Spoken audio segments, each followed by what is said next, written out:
Premio Nobel de Literatura, oficial de la Armada Británica, primer ministro de Inglaterra en 2 ocasiones, historiador, líder guerrero.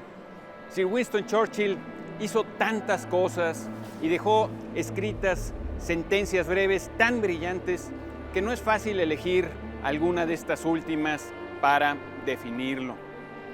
Quedémonos por ahora con la siguiente. El esfuerzo continuo, dijo, el esfuerzo continuo, el trabajo duro, es la llave que abre las puertas de nuestro potencial.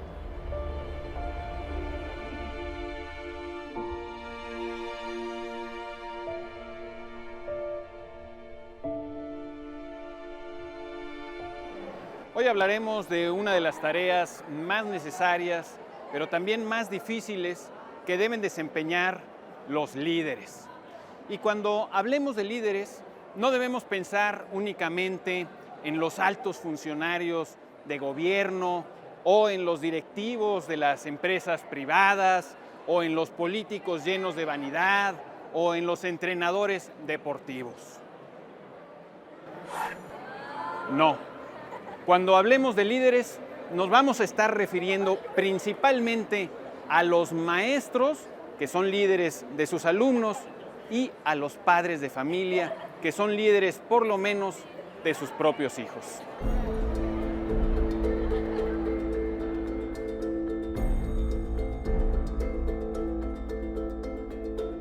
Todos los líderes tienen una misión explícita y otra implícita.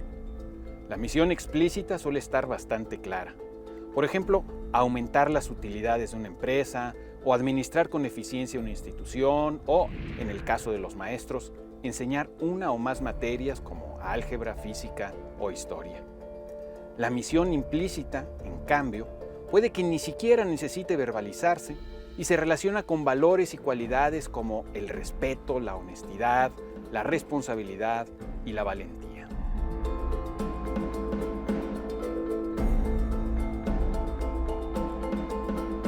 Estas enseñanzas implícitas son el discurso tácito, pero elocuente, que ofrecemos día tras día mediante nuestro comportamiento, es decir, mediante nuestro ejemplo.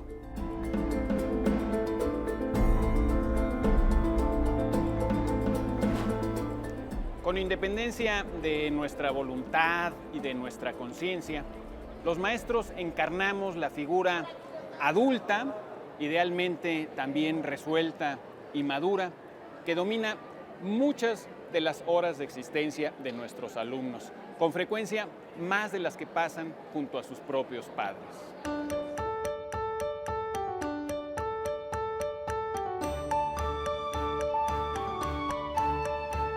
Como maestros, nos toca hablar a nuestros alumnos de las grandes conquistas del conocimiento que ocurrieron en el pasado. Pero a la vez, y sin que exista ninguna contradicción, muchos de nuestros estudiantes pueden ver en nosotros, voceros del pasado, su propio futuro. Nuestra responsabilidad es del tamaño tanto del pasado que seleccionamos para transmitirles, es decir, nuestra misión explícita, como de ese futuro posible que ellos pueden vislumbrar en nosotros, por lo menos como representantes del mundo adulto, es decir, nuestra misión implícita. Es fácil imaginarnos a más de uno de nuestros estudiantes diciéndose a sí mismo más o menos lo siguiente. Quiero llegar a ser semejante a mi maestro. Se trata de un pensamiento halagador para nosotros, pero si lo asumimos con todas sus consecuencias, también debería ponernos un poco nerviosos, pues se trata de un gran reto.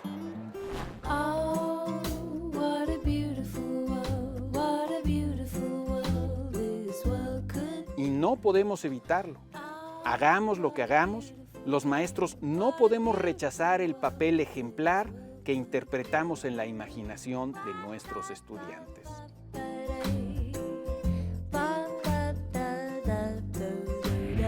Pese a la inmensidad de estos retos y pese a la grandeza de su tarea, el papel del maestro suele ser, además, discreto. Séneca decía que La virtud no necesita adornos ni ser cacareada. Ella tiene en sí misma su mejor ornato, elogio y recompensa.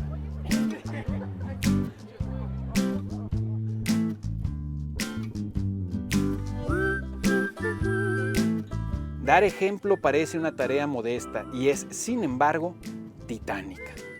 Si queremos formar individuos honestos, fértiles, esforzados, dialogantes, prudentes, dignos, amantes del conocimiento, debemos ser y dar ejemplo de honestidad, de creatividad, de esfuerzo, de apertura al diálogo, de prudencia, de dignidad y de amor al conocimiento.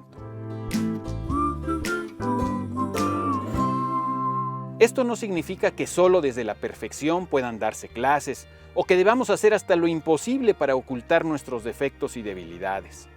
Cuando nos enfrentamos a una obra de arte, necesitamos que esté viva y que nos transmita una energía, no que sea perfecta. Y lo mismo podría decirse de los maestros. Es esencial que transmitamos vitalidad.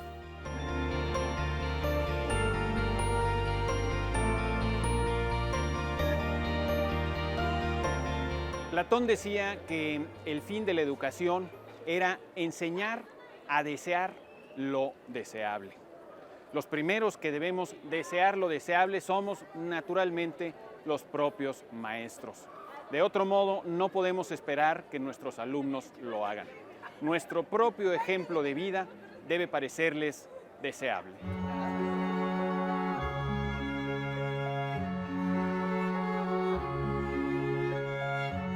Es deseable fumar, emborracharse, violentarse, llenarse de rencor, hacer trampas, descuidar la salud, odiar el trabajo, filtrar la realidad a través de una ideología, fracasar.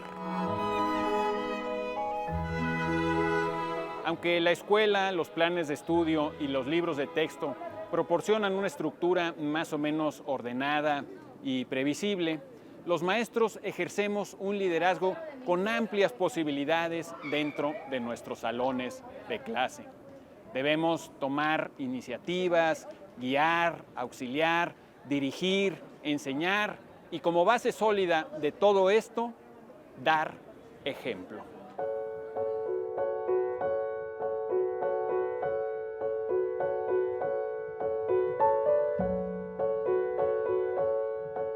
En México sabemos muy bien que cuando los líderes no nos ofrecen un buen ejemplo, nuestra situación se deteriora. La confianza es vital para que los maestros desempeñemos bien nuestra misión. Los chicos deben tener confianza en los conocimientos y en la solvencia moral de sus maestros, porque de otro modo todo el contrato escolar queda en entredicho. Dar ejemplo, servir como ejemplo, inspirar con nuestro ejemplo. Este es el piso mínimo sobre el que se construye tal confianza.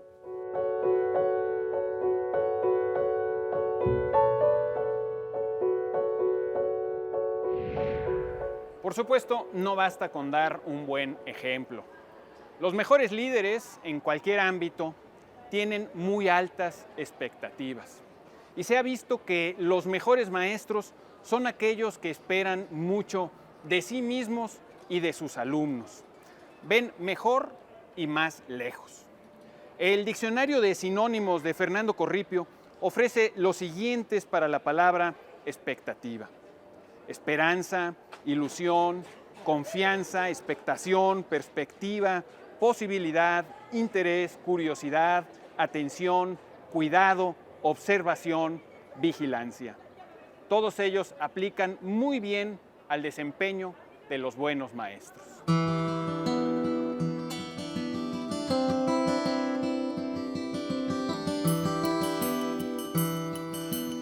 El diccionario de etimologías de Guido Gómez de Silva dice que expectación viene de la partícula ex, afuera, y de spectare, mirar. José Antonio Marina, corrigiendo un poco la plana a Ortega y Gasset, dice que una persona es lo que es, más el conjunto de sus posibilidades. Para un maestro no es suficiente mirar a la persona, al alumno. Debe ser también capaz de contemplar sus posibilidades.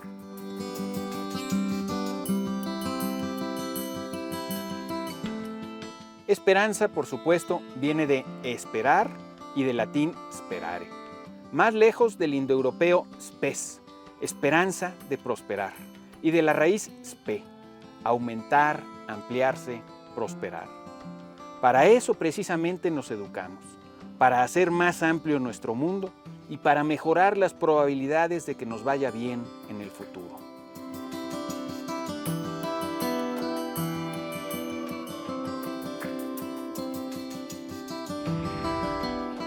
Esperanza no es certeza. Como maestros debemos entender que hay muchas cosas que escapan a nuestro control. De entrada, por lo general, ni siquiera podemos escoger qué alumnos vamos a tener en nuestros salones. Por lo tanto, debemos concentrarnos en aquello que sí podemos controlar y que además un estudio tras otro dice que es el factor fundamental en las escuelas y universidades. Me refiero desde luego a nuestro propio desempeño.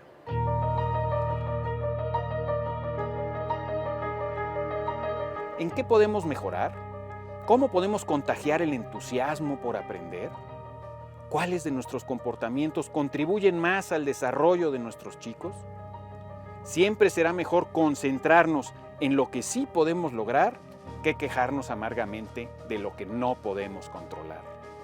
Después de todo, si las cosas se arreglaran solo quejándonos, México sería ya una superpotencia mundial.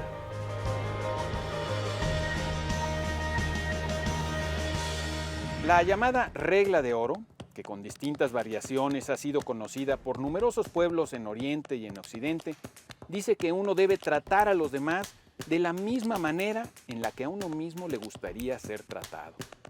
Para nosotros como maestros, la regla de oro debería obligarnos a convertirnos en los maestros que nos gustaría que tuvieran nuestros propios hijos o en los que a nosotros mismos nos habría gustado tener. Esto es, repito, un reto inmenso.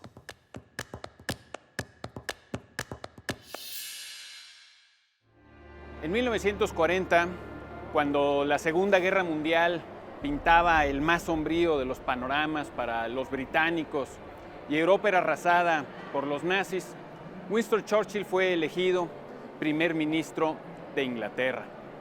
El 13 de mayo se reunió por primera vez con su gabinete y les dijo que no tenía nada que ofrecerles salvo esfuerzo continuo, sangre, sudor y lágrimas. Unas horas más tarde, pronunció su primer discurso como primer ministro ante el Parlamento y volvió a repetirlo. No tenía nada que ofrecerle a los británicos salvo esfuerzo continuo, sangre, sudor y lágrimas. Acabamos de decir que los mejores líderes tienen grandes expectativas. Churchill las tenía, porque después de ese esfuerzo continuo, después de ese trabajo duro, después de la sangre, el sudor y las lágrimas, los aliados vencerían a Hitler y la paz volvería a Europa. Cumplió con ello. Soy Pablo Gaullosa. Usted tiene la palabra.